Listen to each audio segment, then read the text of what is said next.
The danger of lies when believed. Marie Antoinette and the diamond necklace affair, prelude to the French Revolution.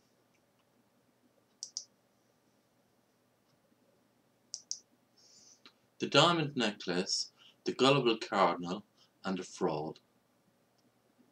It is one of the sadnesses of history that sometimes a person's reputation can be tarnished and countries brought to ruin on the back of slanderous allegations.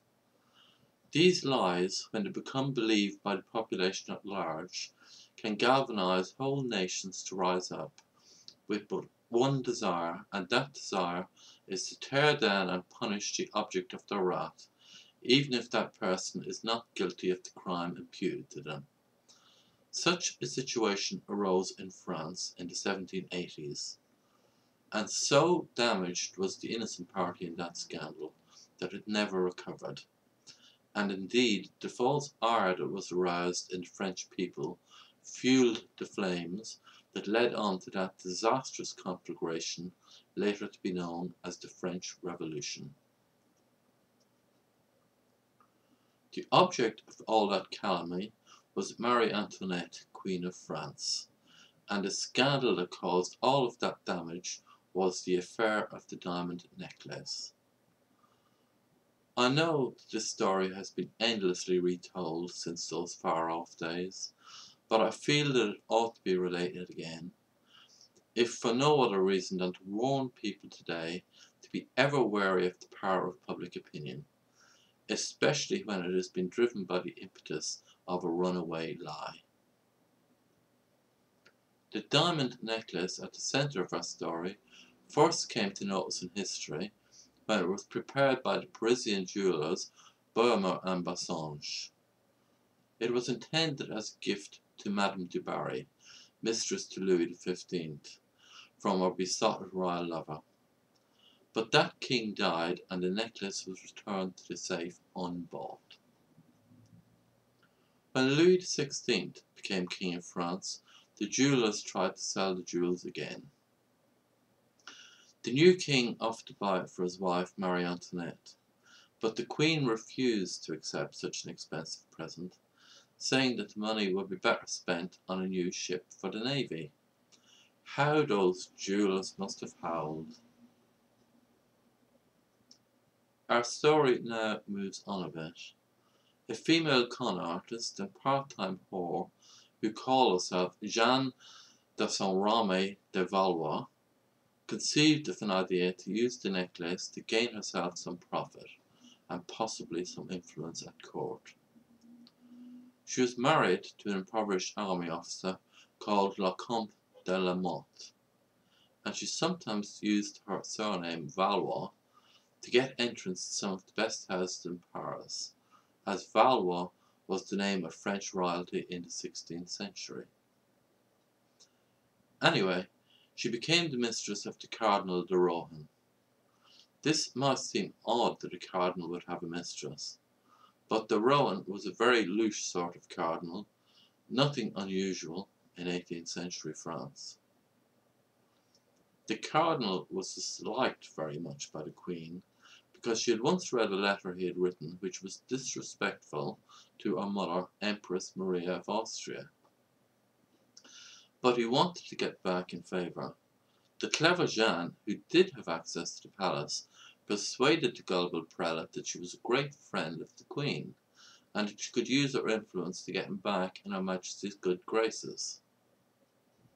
He started to write letters and give them to de la Motte Valois to pass them on to her royal friend, and she would compose the replies herself.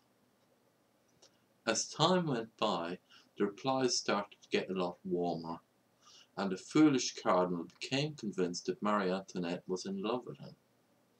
He begged his mistress to arrange a secret nighttime meeting with the imagined besotted royal lady. A meeting was arranged in the aptly named Grove of Venus at Versailles. A prostitute friend of Jeanne, who resembled the Queen, impersonated her. The cardinal gave her a rose. The false Queen told him that all was forgiven, and then Jeanne ran in to say that someone was coming, in order to cut short the meeting before the cardinal realised he was being had. On the strength of her supposed friendship with the Queen, Jeanne then got loans of money from the Rowan. She set herself up in a nice house and started to live the high life. She openly boasted that she was great friends with the Queen, and many believed her. The two jewellers decided to approach her to see if she could persuade her great friend to once again buy the necklace. Jeanne saw a chance and told the cardinal that the Queen wanted him to purchase the jewels on her behalf. She even forged another letter from Marie Antoinette authorising him to do the transaction as her proxy. The payments were made in instalments, the first in a few months' time. The jewellers then delivered the package to Jeanne's house. She received it in the presence of the cardinal, and then her husband, disguised as a royal messenger, collected it to bring it to the Queen. He really brought it to London to be broken up and for the diamonds to be sold separately. How the lies surrounding the affair of the diamond necklace destroyed Marie Antoinette. A few months passed. When the date for the first payment went by and they got no money, Beaumont and Bassange started to get worried. They went to Versailles to see the Queen and asked politely about the bill. This was the first time that Marie Antoinette heard about her getting a necklace. She assured the distressed jewellers that she had never ordered anything like that from them. The King was involved. The jewellers revealed the letter that the Queen was supposed to have signed. The royal couple straight away realised it was forgery. The whole story was uncovered, including the involvement of the Cardinal de Rohan. Marie Antoinette was outraged that someone whom she loathed could be so presumptuous as to suppose that she was in love with him. The king was very angry at this insult to his wife. It was decided to arrest the cardinal and the fellow conspirators. This is where the big mistake was made. The sensible thing to do would be to quietly collar His Eminence and then discreetly try to find out what had happened. But so irate was the king that the arrest was made in public. Accordingly, on the Feast of the Assumption, when the Cardinal de Rohan, the Grand Almoner of France, was preparing to lead the procession through the gilded halls of the Palace of Versailles, and in front of the entire court, the loud voice of King Louis XVI was heard shouting, "Arrest the Cardinal!" The sensation was immediate and enormous. Can you imagine the outcry there would be if Her Majesty Queen Elizabeth II marched into Canterbury Cathedral on Easter Sunday and ordered the arrest of the Archbishop just as he was about to start his sermon?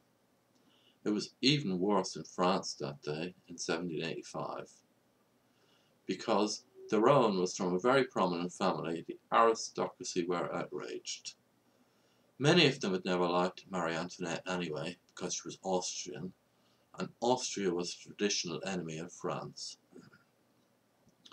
Because of that old dictum, that there is no smoke without fire, most people refused to believe that the Queen was innocent. They tended to the notion that she had brought the necklace anyway, and it was just because things were starting to go wrong that she was making a scapegoat out of the Cardinal. The Cardinal was tried before the Parliament of Paris, along with the other felons. The trial caused a sensation, mainly because the Parliament wanted to avenge the disrespect caused to their fellow nobleman by his public arrest and humiliation. The Cardinal was acquitted. Jeanne de la Motte Valois was convicted and sentenced to be branded as a thief. She later died in mysterious circumstances in London. As for the real victim of the affair, Marie Antoinette, the lies followed her to the scaffold. So difficult is it to dislodge the insidious form of slander, once it has got embedded in the human perception, that our reputation never recovered. The abomination that was the French Revolution followed in a few years, and most of us know what happened then.